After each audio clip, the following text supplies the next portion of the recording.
Dans votre smartphone, il y a peut-être un morceau du sous-sol congolais. Cobalt, coltan, tantal, les trésors enfouis du pays sont nombreux. Pourtant, celui-ci reste marqué par la corruption, l'extrême pauvreté et les conflits meurtriers. Alors, simple coïncidence ou malédiction des ressources, on en parle dans Mon œil. Mon œil, le podcast engagé de Public Eye. Je m'appelle Damien Vega et aujourd'hui on s'intéresse aux minerais stratégiques au cœur du conflit dans l'est de la République démocratique du Congo. Ces ressources aiguisent tous les appétits. Des groupes armés aux gouvernements locaux et étrangers en passant par des multinationales bien de chez nous comme Glencore, au final, c'est la population qui en paie le prix fort. J'en parle avec Dismas Kitenge Senga, bonjour. Bonjour. Tu es militant des droits humains et président du groupe Lotus, une organisation engagée depuis plus de 30 ans dans la défense des libertés fondamentales en RDC. Tu es de passage à Genève à l'occasion du FIFDH, le Festival et Forum international sur les droits humains. J'aimerais commencer dans le vif du sujet en parlant un peu de toi. D'où vient cette détermination à mener ce combat difficile pour les droits humains en RDC ? Il y a des éléments qui forment ma motivation. La première, c'est la souffrance et la misère dans lequel se trouvent les populations congolaises. Ensuite, c'est mon engagement chrétien qui m'ont poussé à m'engager davantage pour défendre le droit de peuples démunis, les droits des opprimés et à leur donner la voix d'être entendus sur la place publique nationale et internationale. Voilà pourquoi, à plus de 34 ans, je suis engagé fortement à défendre le droit de ces personnes-là et à les aider à trouver justice, mais aussi dans un contexte d'une société démocratique respectueuse des droits de tous et toutes. Récemment, j'ai vu une vidéo de ton intervention au Conseil des droits de l'homme de l'ONU à Genève en septembre. Tu avais un message fort, je cite, « Ce n'est pas le moment d'abandonner les droits humains en République démocratique du Congo ». Quelle est la situation de ton pays aujourd'hui ? La situation des droits humains, ou généralement de la gouvernance démocratique, est marquée par la persistance et l'aggravation du conflit armé à l'Est. Ce conflit armé qui est aujourd'hui le fait de l'agression du pays par son voisin, le Rwanda qui a envahi le pays par ses troupes, et aussi à l'ouest du pays qui est sous contrôle du gouvernement par les déficits démocratiques, par les violations de droits humains, qui essayent de créer un climat d'instabilité pour les institutions et aussi un climat où il y a plusieurs revendications en termes de justice pour les victimes et aussi en termes de réparation pour toutes ces personnes qui souffrent à la fois à l'est de ces atrocités de la guerre, mais aussi à l'ouest de cette absence de protection efficace des droits humains. C'est ça la situation de la RDC. Et dans tout cela, que ce soit à l'Est où la population souffre le plus de problèmes de guerre, que ce soit à l'Ouest contrôlé par les gouvernements où nous avons des problèmes de violation flagrante de droits humains, un problème de la pauvreté.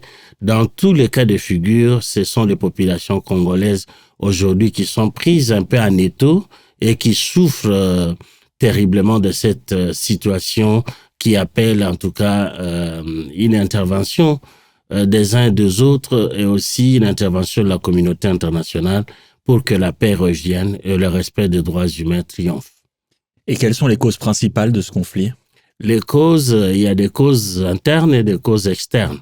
Les causes externes, c'est l'agression du pays par le Rwanda et le conflit armé, la guerre qui se passe à l'Est. Mais des causes internes, c'est aussi c'est cette difficulté d'avoir une armée capable de défendre les populations et tous les services de sécurité qui respectent les droits humains. Donc, en interne, il se pose un problème de l'efficacité de l'État à protéger ces personnes contre les évasions extérieures, mais contre aussi la maltraitance. Parlons également du facteur des ressources naturelles. Aujourd'hui, des minerais de sang atterrissent illégalement sur le marché mondial. Selon l'ONU, on parle de coltan, de cobalt ou de tantal. des minerais qui sont nécessaires à l'économie numérique et aux énergies renouvelables. Est-ce qu'on peut dire que notre transition énergétique repose en partie sur une économie de guerre ? Oui, l'économie qui se développe depuis de nombreuses années en République démocratique du Congo, c'est une économie basée sur l'exploitation minière, sur le trafic aussi de minerais. C'est-à-dire, il y a d'un côté l'exploitation légale, mais qui ne profite pas aux populations, puisque c'est caractérisé par la corruption, et c'est caractérisé aussi par l'exploitation de cette même population qui contribue à la production de ces matières premières qui sont ensuite commercialisées d'une manière qui n'est non équitable et qui atterrissent ici ces minerais en Europe et qui sont à la base du développement de nouvelles technologies. Mais en réalité, les populations congolaises n'en profitent pas. Ça, c'est un circuit légal. Et le circuit légal est caractérisé par la corruption, l'absence de transparence, comme je venais de dire, et de violation de droits humains des travailleurs qui sont impliqués dans l'exploitation. Mais de l'autre côté, nous avons aussi ce qu'on appelle l'exploitation illégale. L'exploitation illégale qui se passe aussi bien dans les zones en paix que dans les zones en conflit. Et dans les zones en conflit encore, c'est pire. C'est pire pourquoi? Puisque tous les groupes armés, y compris même l'armée nationale, certains officiers sont impliqués dans l'exploitation de ces minéraux-là. Et quand ces minéraux-là sont produits, les circuits par lesquels, surtout dans les zones de conflit, passent ces minéraux, ce sont des circuits qui ne sont pas facilement retraçables. Ce sont des circuits qui échappent à tout contrôle, mais qui arrivent parfois même à des États, et les États voisins, en l'occurrence le Rwanda par exemple, qui ne produit pas ces matières, qui n'en a pas dans son sol, mais qui les commercialise sur le plan international. Aujourd'hui, le Rwanda est considéré par le fait qu'il prend ces matières d'une façon frauduleuse à travers la guerre qu'il a imposée en RDC sur le territoire qu'il contrôle par la force armée du fait qu'il occupe, et il arrive à prendre ces matières et à les commercialiser sur le plan international. Nous avons aussi l'autre État voisin de la RDC, l'Ouganda, qui fait pareil pour l'or. Par exemple, l'Ouganda n'a pas l'or sur son sol, mais à partir du fait qu'il est présent au Congo, même si il est officiellement invité par le gouvernement de la RDC, mais il en profite pour exploiter l'or et il commercialise l'or à partir de son pays à l'extérieur, donc à la communauté internationale, sur le marché international. Donc voilà des cas de trafic illégal, mais qui se développent et qui, malheureusement, ces trafics illégaux connus de beaucoup de pays du monde sont tolérés. Et sont tolérés, et les matières que ces pays-là, pour utiliser un terme beaucoup plus simple, ces matières qui sont volées, qui sont pillées en République démocratique du Congo, mais sont vendues et acceptées par le reste du monde, par les pays qui les exploitent et qui, en le faisant, participent aussi aux violations de droits humains. Et la présence de ces minerais, donc, participe à attiser les conflits sur le territoire aussi. Effectivement, puisque au niveau national, les matières premières que les groupes armés exploitent, ou que ce soit les gouvernements, les aident à avoir aussi les armes. Les armes pour continuer la guerre, à avoir aussi l'argent pour payer les troupes qu'ils sont en train de recruter. Et pour les cas d'espèce de la RDC et dans la partie Est actuellement, toutes les parties au conflit procèdent au recrutement des hommes. Donc malgré tout ce qu'on entend, les accords de paix, mais sur le terrain, il y a les renforcements des dispositifs militaires qui passent aussi par le recrutement des hommes. Et ces hommes sont payés. Et comment sont-ils payés? Les hommes de troupes sont payés par les revenus générés par l'exploitation illégale de ressources, donc sur le terrain. Et ces ressources sont envoyés, commercialisés via le Rwanda, via l'Ouganda, via d'autres pays. Mais il n'y a pas que ces pays, il y a aussi les réseaux mafieux. Il y a des multinationales qui sont aussi derrière ces réseaux mafieux pour les financer afin qu'elles accèdent, ces multinationales, aux matières premières dont elles ont besoin. Donc c'est un circuit à la fois formelle lorsque ces entreprises, ces multinationales ont des accords avec l'État, alors que l'État ne rend pas ces accords transparents pour que les populations les suivent, sachent combien ces multinationales payent à l'État, c'est que l'État fait des recettes qu'il obtient de ces multinationales. Donc le circuit n'est pas clair et au finish, ce qu'on voit, c'est la pauvreté des populations qui s'accélère, qui grandit, malgré la présence de multinationales qui apportent des milliards de dollars, mais ces milliards de dollars ou d'euros ne profitent pas aux populations pour essayer de lutter contre la pauvreté. C'est toujours la population qui paie. La population paie d'abord en participant à l'exploitation, et en participant à l'exploitation, leurs droits comme des travailleurs sont violés puisqu'ils n'ont pas un salaire qui leur permette de mener une vie digne. Il y a des salaires de misère qui sont donnés à la fois par les entreprises, à la fois tolérés aussi par l'État et tolérés par ces multinationales qui devraient jouer pour que les ouvriers, les exploitants, ceux qui sont dans les entreprises là, puissent bénéficier des salaires dignes, des salaires qui leur permettent de vivre dignement, alors que ce n'est pas le cas en République démocratique du Congo. Et deuxièmement, quand l'État le fait, l'État lui-même ne fait pas un effort pour que le revenu qu'il obtienne puisse aider à développer les niveaux de vie des populations. Donc, c'est ce qui pousse les uns dans la République démocratique du Congo de dire que aujourd'hui, nos richesses, nos minéraux que nous avons, au lieu de constituer une bénédiction pour le pays, ça constitue une malédiction. C'est-à-dire, c'est source de nos malheurs. Source de nos malheurs parce que il y a des États, il y a des groupes armés qui viennent par la force nous arracher ces matières-là. Après nous avoir arraché ces matières, ils tuent nos populations.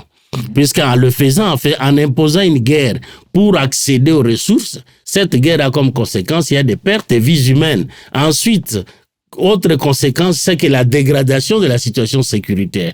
La dégradation de la situation sécuritaire a comme aussi corollaire le sous-développement des populations. Aujourd'hui, dans ces zones à conflit où on exploite largement les matières premières, ce sont devenues des zones de non-droit, des zones non accessibles, pour permettre, par exemple, à nous, les défenseurs des droits humains, de pouvoir faire le monitoring de ce qui se passe. On n'a pas accès, puisque nos vies sont en danger quand il faut enquêter sur ces violations de droits humains. Beaucoup de nos collègues dans ces zones ont laissé leur vie. Il y en a qui ont été tués. D'autres ont été contraints de quitter ces zones-là puisque leur vie était en danger. Donc, ce sont des violations massives de droits humains, mais qui en réalité profitent à tous ceux qui font les affaires. Et en profitant de cette situation, ils ne veulent pas que cette guerre prenne fin. Alors que le conflit, en réalité, si l'État avait le moyen de le faire, et si les entreprises intervenaient dans un cadre légal, transparent, qui permettent à savoir combien ils investissent, qu'est-ce qu'ils font, et que dans les zones de conflit, on ne peut pas prendre ces matières premières, le commercialiser de n'importe quelle manière, ça aurait été mieux de respecter les droits des populations et de permettre aussi à l'État ou à l'État concerné, par exemple pour le cas de la République démocratique du Congo, d'être un État stable. Si l'épisode vous plaît jusque-là, partagez-le autour de vous et abonnez-vous. C'est la meilleure façon de soutenir le podcast.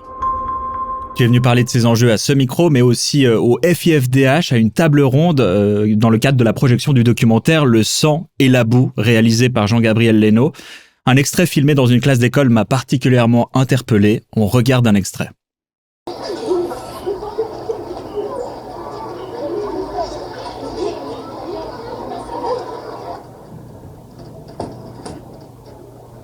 Alors, parlons maintenant à propos de quelques matières de notre pays. Ici, au Congo, nous exploitons beaucoup de choses, mais ceux qui profitent les matières de notre pays, ce sont les pays étrangers. Comme quoi? Sont des Blancs. Sont des Belges. Sont des Belges seulement. Sont des Américains. Sont des Américains. Écoutez. Les Rwandais. Les Rwandais, chaud bravo. Des chaud bravo. Les Rwandais. Étant petit à l'école, est-ce que tu as aussi appris ça? Oui, on m'a appris et j'ai répété que le Congo était un scandale géologique. C'est ce que m'apprenait déjà à l'école primaire mon maître, mon enseignant. Il disait, les scandales géologiques, c'est-à-dire on peut trouver tous les minéraux qui existent au monde au Congo. On nous a appris ça. Mais en grandissant, on pensait que tous ces minéraux-là allaient nous profiter. Et moi-même qui vous parle, j'ai aussi une expérience puisque lors de mes études universitaires, 93-94, sous le régime de Mobutu, on avait fermé les universités. Et moi, je suis natif de Kisangani. C'est là que j'ai commencé une partie de mes études. Au moment où l'université était fermée, puisque considérée comme un foyer de soulèvement populaire, je suis allé faire mon expérience aussi dans une carrière d'exploitation minière artisanale. C'était à une centaine de kilomètres de la ville de Kisangani, où j'ai creusé les diamants. J'ai fait l'expérience de rechercher, d'être un creuseur de minerais. Et je connais comment la souffrance pour trouver le minerai, mais aussi cette zone de non-droit dont je parlais ici, dans les carrières minières. C'est-à-dire, il y a un patron, mais qui emploie des gens pour creuser à sa faveur. Et lorsque vous attrapez du diamant, vous êtes contraint de vendre au prix que lui vous impose. Puisque tous ceux qui viennent d'ailleurs doivent passer par les propriétaires de la carrière minière qui fixent le prix. Et là, en vous fixant le prix, ils vous donnent un prix bas. Et quand vous vendez, donc vous ne gagnez pas assez. Donc j'étais un creuseur de diamants et j'ai vendu un peu aussi des diamants. Puisqu'après avoir creusé à un moment donné, j'ai pu trouver un peu de ressources et je commençais à acheter, à être un négociant. Donc, je partais acheter du diamant à la carrière et je venais vendre à Kisangani auprès de comptoirs de ceux qui étaient là et la plupart étaient des étrangers qui détenaient, mais en réalité qui utilisaient l'argent du régime de Mobutu. Donc, les hommes politiques et les hommes d'affaires qui avaient des liens avec le régime donnaient de l'argent aux Libanais. Donc, les Libanais qui étaient là créaient des comptoirs d'achat de diamants. Il y en a jusqu'à présent dans la ville de Kisangani. Et eux venaient acheter les diamants et le revendre sur le plan international et remettre l'argent avec des bénéfices générés auprès des hommes politiques de l'époque. Et malheureusement, cette pratique continue jusqu'aujourd'hui.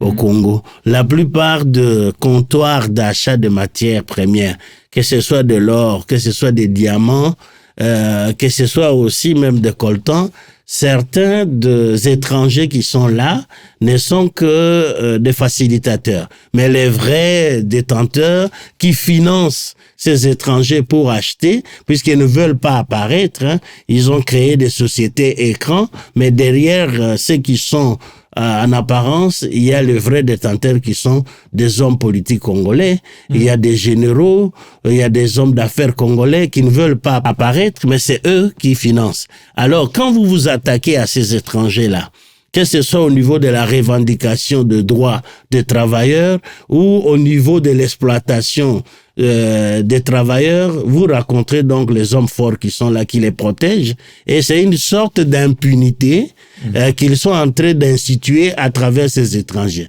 Ce qui fait qu'aujourd'hui, il y a une autre pratique. Il y a plus de 20 ans, 30 ans, c'était ces Libanais. Aujourd'hui, on a amené beaucoup de Chinois, et la plupart des Chinois sont bien protégés. Moi, je viens de cette zone où il y a cette exploitation aujourd'hui de l'or, et vous voyez les Chinois qui entrent dans les brousses de Kisangani, dans les environs d'une centaine de kilomètres, mais qui sont gardés par l'armée, par des militaires congolais, par des policiers congolais, qui vont assurer leur sécurité dans les lieux où ils exploitent l'or ou les diamants. Et ça s'est fait au vu et au su des autorités congolaises. Pourquoi? Puisque les autorités congolaises utilisent ces Chinois-là. Donc, quand nous avons parlé de Chinois, il y a aussi même des Occidentaux, des Américains. Et ce qui risque de se produire dans les jours à venir, aujourd'hui, avec le retour des États-Unis à travers cet accord de paix signé à Washington. Justement, je voulais en parler. C'était en juin 2025. La RDC a signé un accord de paix avec le Rwanda. Le traité a été supervisé par et signé à Washington. Quel regard tu portes sur cet accord? Il faut d'abord dire comment nous sommes arrivés à cet accord. C'est les autorités congolaises qui sont allées voir l'administration américaine pour leur proposer de soutenir le processus de paix en échange de minerais. Donc c'est comme ça que cet accord est parti sur modèle de l'accord que voulait proposer au début Zelensky dans le cadre de la résolution du processus de paix en Ukraine. Mais là, ça n'a pas marché, mais en RDC, ça a marché. Alors, c'est ce qui a poussé l'administration de s'intéresser à la crise congolaise en proposant cet accord-là. Et l'accord a été entériné le 4 décembre par le président Paul Kagame du Rwanda et le président congolais. Donc, pour beaucoup de Congolais, et les Congolais moyens et surtout les populations de l'Est ont salué cet accord. Pourquoi? Puisque les populations en ont marre des guerres et des différentes guerres que nous avons connues. Plus de 30 ans que le Congo souffre de ces guerres à l'Est et qui ont appauvri la population. Alors, en ayant cet accord, la population a pensé que juste après la signature solennelle qui était faite à Washington au niveau de 2 présidents, que sur le terrain, les combats vont cesser et que si le cessez-le-feu sera respecté. Malheureusement, ce n'est pas le cas. Il y a aussi un problème que beaucoup de Congolais évoquent, et même nous de la société civile. C'est une sorte de déséquilibre dans cet accord. Donc, l'accord a un aspect de la paix, mais l'accord a un aspect aussi de coopération économique. Ça veut dire les Américains ne le font pas pour rien. Ils vont donc investir beaucoup d'argent. On a entendu parler de 9 milliards de dollars qui seront injectés dans la région avec l'arrivée des entreprises américaines qui vont exploiter encore le minerai congolais. Et là, le processus ne nous paraît pas transparent. Et ce qui est encore, qui prouve un déséquilibre, c'est que dans cette coopération économique, le Rwanda en fera partie aussi. C'est que le Rwanda pourrait bénéficier de minerais de la RDC de 2 manières. D'abord, il en bénéficie maintenant par le fait de l'imposition de la guerre à la RDC par le pillage de ses ressources, mais aussi ensuite, si la guerre s'arrête et que cet accord se met en place, le Rwanda est aussi parti, va bénéficier de financements américains. Donc, sera aussi une des parties à la coopération qui est imposée par cet accord entre la RDC et le Rwanda, sous médiation des Américains. Donc, la plupart des populations congolaises estiment que c'est l'accord, dans son aspect de coopération économique, vient consacrer une sorte de prime à l'agression rwandaise. Un autre aspect aussi qui ne paraît pas encore clair, c'est que d'un côté, nous avons cet accord de paix qui a du mal à se mettre en place puisque le cessez-le-feu n'est pas respecté par toutes les parties. Vous avez entendu parler de drones. Moi, je viens d'une ville qui aujourd'hui constitue la base arrière de l'armée congolaise. De ma ville de Kisangani, les drones sont en train de partir vers l'est. Les avions vont à l'est pour faire le bombardement. Mais aussi, il y a des réactions de l'armée rwandaise et du mouvement rebelle qui répliquent à Kisangani, et les drones étaient écrasés à Kisangani grâce aussi à ces mercenaires. Donc on parle paix avec sous l'égide des Américains, mais de l'autre côté, mais il y a aussi l'arrivée de ce que nous on appelle un peu comme les mercenaires américains, c'est-à-dire cette société privée de sécurité américaine pilotée par monsieur Eric Prince, qui est constitué en grande partie de réservistes ou des anciens soldats américains qui sont présents déjà à l'est du Congo, aux côtés de l'armée congolaise pour l'aider à combattre l'armée rwandaise et les rebelles du M23. Alors, cette approche américaine nous semble un peu paradoxale. D'un côté, il y a la paix. De l'autre côté, on accepte. Donc, le gouvernement américain lâche la société privée d'Eric pour aller faire la guerre. Donc, on parle paix, on fait aussi la guerre et on parle aussi business. Alors, toute cette trilogie, paix, guerre, business, nous paraît un peu flou à concilier. Le cessez-le-feu, donc, n'est pas encore tout à fait là, mais toi, tu continues à voyager et à militer pour les droits humains. Qu'est-ce qui te donne encore de l'espoir à poursuivre ton combat? C'est que la société civile congolaise est très engagée à faire entendre la voix des victimes. Et nous devons le faire entendre partout où il y a possibilité d'avoir des décisions, des résolutions qui vont dans le sens de respect des droits humains et dans le sens de l'instauration de la paix. C'est pour cela que nous pensons qu'ici à Genève, il y a le siège du Conseil des droits de l'homme et le Conseil des droits de l'homme a mis en place certains mécanismes pour suivre la situation des droits humains. Au cours de cette session, la situation des droits humains sera examinée et le Conseil aboutira à une résolution pour noter s'il y a des progrès ou s'il y a la commission. Et aussi, ce qui est très important, qui nous amène par exemple ici à Genève, c'est la mise en place de la commission d'enquête. La commission d'enquête a été mise en place. Il lui manque un peu de moyens pour faire son travail. Pourquoi nous avons confiance? Puisqu'il faut lutter contre l'impunité. Il faut que cette commission, il y a eu la première commission qui a fait un état des lieux, a identifié les graves violations aux droits humains du droit international humanitaire qui ont été commises. Maintenant, il faut identifier les auteurs. Il faut identifier les auteurs et leurs complices de toutes les parties au conflit. On ne parle pas que du Rwanda, du M23, même du côté de la RDC, puisque nous sommes dans un conflit armé, toutes les parties commettent des violations aux droits humains.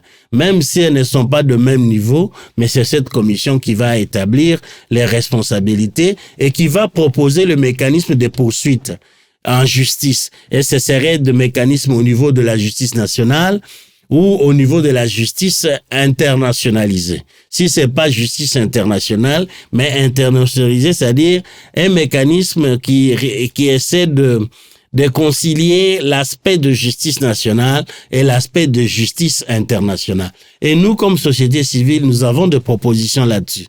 C'est pour cela que je suis venu pour faire ce plaidoyer-là, que les crimes commis au Congo ne peuvent pas rester impunis. Ce sont des crimes qui valent au même titre que ceux qui ont été commis au Rwanda, ceux qui ont été commis en ex-Yougoslavie, qui ont conduit à la mise en place des tribunaux internationaux. Pourquoi pour les cas de la RDC, on ne fait pas le même effort? C'est que la communauté internationale ne peut pas appliquer le double standard. Un standard pour les autres pays et un autre standard pour la RDC où on ignore carrément les crimes qui sont commis, on ignore aussi les victimes. En essayant de les ignorer, on contribue à la continuation de la crise au Congo. Puisque les climats de laisser pour compte pour les victimes risque d'entretenir un climat de vengeance qui va permettre aussi que demain on puisse encore revivre la même situation, puisque nous avons des cas graves qui doivent interpeller tout le monde. Quelqu'un comme Thomas Lubanga qui a été condamné par la Cour pénale internationale pendant 14 ans, qui a purgé sa peine, mais lorsqu'il a été libéré, il est rentré au pays, il a encore repris tout de suite les armes. Il a constitué un groupe armé qui est en train de combattre l'armée nationale et de commettre encore les crimes. Donc voilà, ça c'est un défi à la justice internationale. Alors il faut mettre fin à ce mécanisme-là d'impunité. Et alors pour y mettre fin, il faut que la communauté internationale pousse les autorités congolaises. Mais ce n'est pas qu'un problème du Congo, mais c'est aussi un problème au niveau de l'échelle sous-régionale et régionale, qui doivent interpeller les Africains que nous sommes. Qu'est-ce qui se passe? Puisque aujourd'hui, et je l'ai dit encore hier, pourquoi nous avons cette crise à répétition dans la région? l'absence de démocratie dans nos pays. Ces pays qui sont en crise, aujourd'hui au Congo, nous avons des problèmes de démocratie. Au Rwanda, il n'y en a pas. On sait comment le Rwanda fonctionne. Au Burundi, même chose. Dans l'Afrique centrale et la plupart des pays qui entourent la République démocratique du Congo souffrent de manque d'insuffisance ou de déficit de démocratie. Ça, c'est un problème très important qu'il faut régler si on veut la paix. Deuxièmement, c'est l'absence de justice, d'état de droit dans ces pays-là.